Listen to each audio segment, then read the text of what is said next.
Nanfang Amusement Rides have made a few roller coasters, but they're probably best known as one of China's largest flat ride manufacturers with over 40 different ride models currently in production.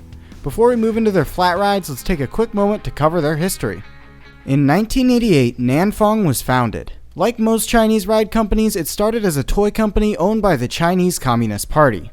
In 1990, they switched to production of amusement rides, and in 2005, they became a private company, or at least as private as a private company can be in the People's Republic of China. They still have very strong party connections and use their brand to promote Xi Jinping's socialism with Chinese characteristics, but in all fairness, if they didn't, they would not be allowed to exist in the ever more authoritarian and restrictive People's Republic of China. Moving on to some more fun topics, Nanfang made the first of the 3 roller coasters they have produced around the year 2000. This was a generic Jungle Mouse type coaster. In 2003, they made some kind of single-car suspended coaster named Bat Speed. It was actually a very unique design with a rectangular single-rail track and a spiral lift hill. This ride sadly closed permanently in 2012. As of mid-2020, Nanfang is in the process of creating their 3rd coaster. It will be some kind of jet coaster, spinning coaster combination that is once again quite unique. The first of these coasters is set to open at the new Sonic Park being built near the city of Jinan. And that's it for the roller coasters they have created. Now let's get into the long list of flat rides they have produced, and get ready, they are one of the largest and most well-known flat ride producers in all of the People's Republic of China. These rides are in no particular order, though they are divided by ride type. Let's start with their thrill rides. First we have the Speed Windmill. This ride is an almost exact copy of the well-known Mondial Top Scan. This ride has proven to be very popular in China, being installed at such high-level parks as Happy Valley, Shanghai. Functionally, this ride is identical to the Mondial version, and compared to other Chinese flat rides, it actually appears to be quite well built. Next, we have the Aviation Simulator, also known as the Aviation Training Device. Many of you probably remember this ride from my video on strange and unique Chinese rides. At first glance, this ride may look like a Moser Ride Circus Hoppala, but it's actually quite different.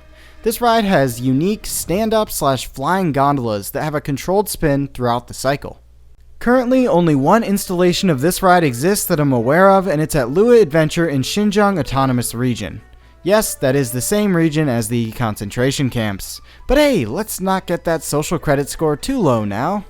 Next, there's the Crazy Circus. This ride is a near copy of the very rare Wagner Bureau Magic Arms, sometimes called the Flying Circus. The Nanfang Crazy Circus has seen a lot more success than the Western original, which only sold 1 model. Interestingly, most Westerners who have ridden the Nanfang version of this ride have given it quite positive reviews, saying it's on par with or better than the Western version. Next, we have the Nanfang Super Wave Tumbling. This ride is a very close copy of the Vekoma Waikiki Wave. Many onlookers unfamiliar with flat rides may compare this ride to a topspin, but it has a folding arm, not a solid one like a topspin. Next up is the Nanfang Big Pendulum TZ-1 and TZ-4.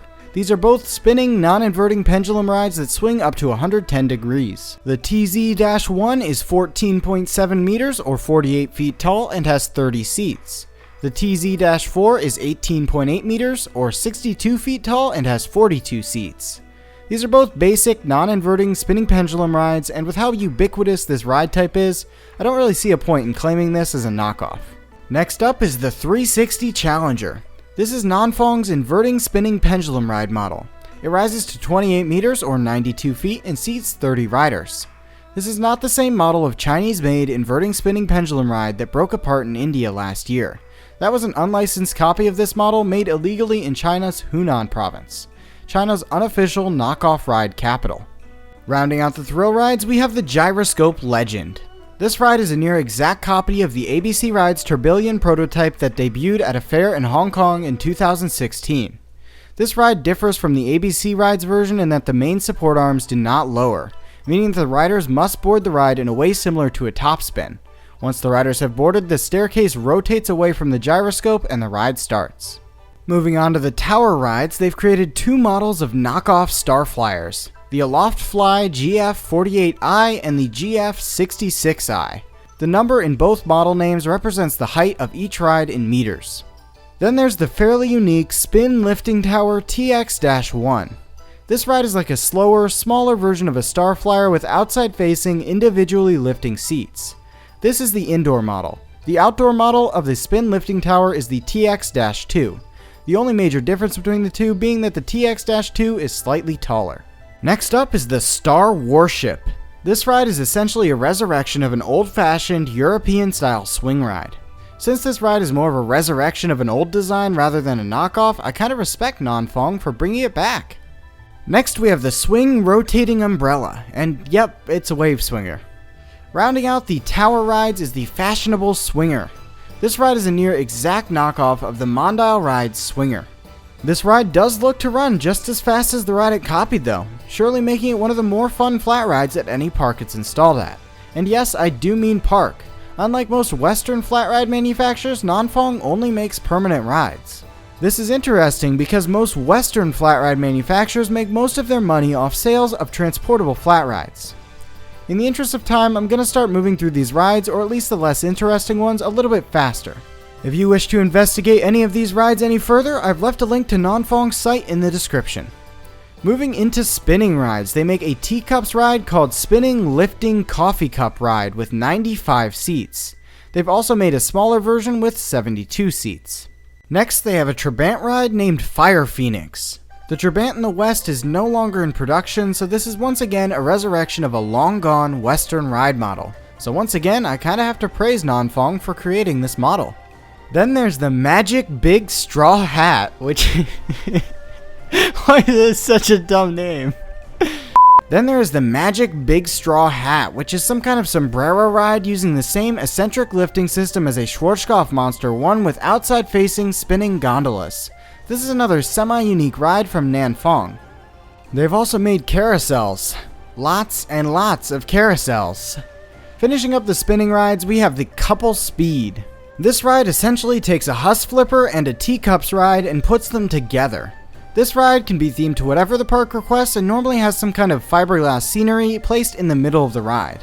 The off-axis design of the cars combined with the ride's high speed looks to provide a unique and exciting ride. Now on to scenic rides. Now don't worry, there's only two models to go over. First is the Sightseeing Hot Air Balloon, an interesting and unconventional ride that allows its hot air balloon gondolas to slowly lower to the ground using cables for loading and unloading rather than the more traditional designs that lower the entire rail when the ride reaches the loading and unloading station. Concluding the scenic rides, we have the Flying Island. This ride is based off of the Intamin ride of the same name. Though the ride itself is a near exact copy, there is one notable installation of this ride that truly sets it apart. The Dual Flying Island. These twin rides are located on top of a scenic hill, and if both begin their cycles at the same time, they will stop mere meters away from each other, giving the illusion from the ground that the two rides are high-fiving. This ride is set to open in mid-2020.